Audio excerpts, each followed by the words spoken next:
Pak, selamat pagi Pak. Ini mau tanya dulu Pak. Untuk keberangkatan haji di Kota Solo ini berapa semuanya Pak? Jumlahnya 138 orang 138. yang tergabung dalam kloter 13, 14, dan 17. Di kloter 13 ada 2 orang, di kloter 14 yang berangkat hari ini ada 112 orang, dan di kloter 17 ada 22 orang. Nah, Di antaranya untuk laki-laki berapa semuanya Pak? total jemaah laki-laki dan perempuan 45%.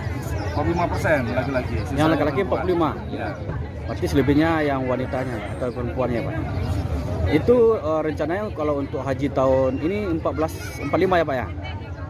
Iya, Ya, itu menempuh atau memakan waktu berapa lama di Jeddah tuh Pak? Hari keberangkatan sampai kepulangan 40 hari. 40 hari.